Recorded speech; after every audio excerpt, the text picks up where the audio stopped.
Bakit di magkasundo ang Israel at Palestine? Ano ang pinakaugat? Anong epekto nito sa mundo? Ano solusyon? Noong October 7, 2023, ang grupong Palestino na tinatawag na Hamas ay naglunsad ng atake sa Israel. Isang pag-atake na naganap sa himpapawid, karagatan at sa lupa.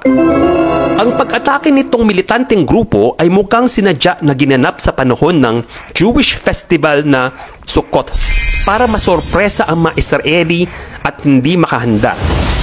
Bilang tugon, ang Israel ay naglunsad din ng kanilang operasyon laban sa Hamas sa Gaza Strip. Kabilang sa ginawa nila ang pagputol ng kuryente sa Gaza na nagdulot ng kadiliman sa syudad ng Palestine. Pero bakit inatake ng Hamas ang Israel? Ilalatag sa video ang simpleng eksplanasyon kung ano ang pinakaugat ng giyera sa Israel at ang kahalagahan nito sa atin. Himayin natin ang punot dulo ng problema dahil matagal na itong issue na madalas nababalita. Kaya di na pwede ito ipasantabi at baka lumala at maapektuhan ang buong mundo. Abangan din sa dulo ng video ang mahalagang isisiwalat na nakakatakang detalye na di alam ng nakakarami kung bakit dapat magkaibigan ang Israel at Palestine. Itong impormasyon ay base sa siyensya kaya't kataka-taka sa atin. Ang Hamas ay isang militanteng grupo ng Palestine na katunggali ng Israel. Mahigit 100 taon nang nagsasagupaan at nagtutunggali ang Palestino at ang Israel sa rehiyon. Para malaman ang punot dulo ng kanilang pag-aaway, mahalagang malaman muna ang kaunting kasaysayan ng pangyayari. Noong panahon kasi bago pa kay Kristo, ang mga Hudyo o Jews ay nakatira na sa lupa na tinatawag na Israel. Unti-unti sila napaalis sa Israel dahil sa iba't ibang mga mananakop na dumating. Halimbawa si King Nebuchadnezzar na nabanggit sa Biblia na pinalayas mga Hudyo sa lugar ng Israel. Dahil sa mga ito, kumunti ng kumunti ang bilang ng mga Hudyo sa lugar. Kaya't nagkalat ang mga Jews sa iba't ibang parte ng mundo, kasama na Europa na bumuo ng tinatawag na Jewish diaspora o Jewish communities. Samantala, dumami naman ang Muslim sa lugar na Israel nang dumating ang mga Arabo at nakontrol ang lupang tinatawag natin ngayon na Israel. Nagsimulang naglaganap ang Islam doon sa Israel noong panahon na yon dahil sa mga disipulo ng propetang Muhammad noong 7th century. Ito ay parte ng misyon na sinasabi ng propetang Muhammad na iparating ang Islam sa buong mundo. Kaya dumami ng dumami ang bilang ng mga Arabo at Muslim sa lupa na tinatawag ngayon na Israel. Hanggang sa noong mga 19th century, maraming Hudyo ang nais na bumalik sa lupain ng kanilang ninuno o ancestral homeland. Ito ay dahil din sa pag-uusig o pang-aapi sa mga Hudyo sa Europa.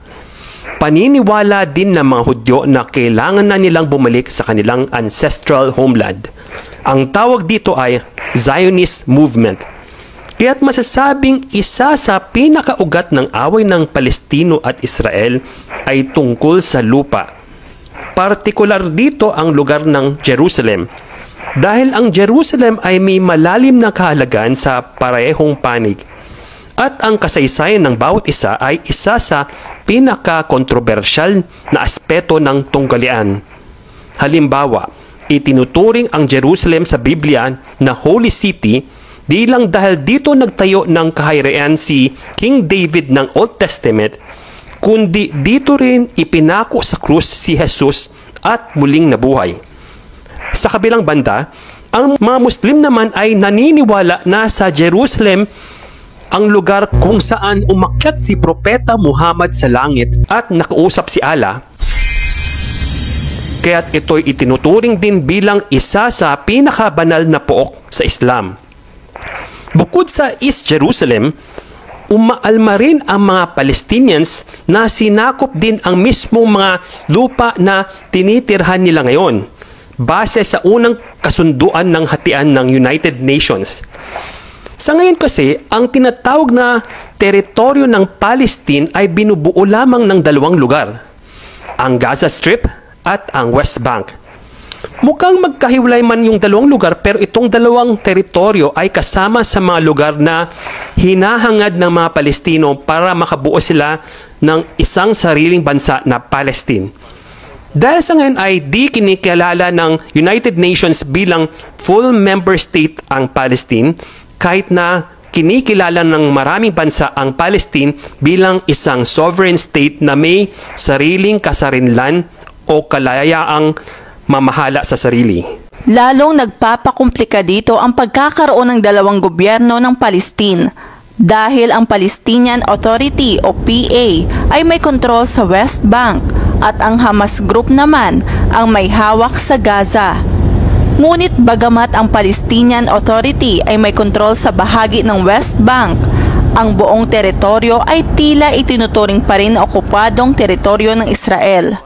Sa katunayan, ang Israel Defense Forces o IDF ay may presensya sa buong West Bank at may kapangyarihang magpatupad ng militar na operasyon kahit sa mga lugar na nasa ilalim ng administrasyon ng Palestinian Authority. Meron ring mga Israeli na nagtayo ng kanilang komunidad sa West Bank. Samantala, sa Gaza Strip naman na kontrolado ng Palestine Group na Hamas, ang Israel ay nagpapanatili pa rin ng maraming militar at administratibong kontrol sa maraming aspeto. Meron ring mga barikada o blockade sa Gaza, sa lupa at dagat. Kaya't hindi basta-basta makalabas-pasok ang mga Palestinians sa Gaza. Ang katwiran ng Israel dito ay dahil daw ito sa security concerns, lalo na't militanteng grupo ang Hamas. Ang pagkakaroon ng mga Israeli communities at ang militar ng Israel sa West Bank, gayon din ang mga blockades sa Gaza, ay sinasabing isa sa pinagmumulan ng tensyon sa pagitan ng Israel at Palestine. Sa pananaw ng Israel, ang kanilang aksyon ay isang lehitimong pagtatanggol sa kanilang bansa laban sa posibleng pag-atake mula sa kanyang mga kalapit na Arabong bansa. Ayon sa Israel, bago ang digmaan, maraming senyales at banta mula sa mga Arabong bansa na mag-aatake sila. Maraming Israeli rin ang naniniwala na ang West Bank ay sa kanila, base daw sa kasaysayan na tinatawag na Judea sa Biblia. Samantala, sa pananaw naman ng Palestine, ang pagbarikada ng kanilang teritoryo ay isang panggigipit at parusa sa kanila. Halimbawa, may barikada sa dagat kung saan naglilimita kung gaano kalayo ang maaring puntahan ng mga mangingisda sa dagat o Mediterranean Sea. Sinusuri rin ng Israel ang mga kalakal na pumapasok sa Gaza. Pinipigilan o ipinagbabawal nila ang mga bagay na sa tingin nila ay maaaring gamitin para sa militar. Pero karaniwan, pinapayagan ang mga medical supplies, pagkain at gamot, bagaman maaaring may mga pagkaantala. Kaya sabi raw ng mga Palestino, bumabagsak ang kanilang ekonomiya dahil daw sa paghigpit sa import at export o labas-pasok ng mga kalakal. At bagamat nauna ang mga Hudyo sa lupang Israel kesa sa mga Arabo, ilang daang taon at henerasyon na nakatira ang mga Arabo doon at nakatanim na sila doon at masasabing may karapatan na sila sa lupang tinaniman nila. Ngayon, bakit inatake ng Hamas ang Israel? Ayon sa tagapagsalita ng Hamas, ang kanilang pag-atake ay tugon sa mga pang-aabuso sa mga Palestino sa loob ng maraming dekada. Nais nilang tigilan ang mga pag-atake sa Gaza at protektahan ang kanilang mga banal na lugar. Ang nangyayari sa Middle East ay may epekto sa Pilipino. Halimbawa, ang gulo at tensyon sa rehiyon ay maaaring makaapekto sa presyo ng langis at kalakalan. Maraming Pilipino rin ang nagtatrabaho o naninirahan sa ibang bansa, kabilang ang Middle East at Israel. Ano ang solusyon sa pag-aaway ng Palestine at Israel?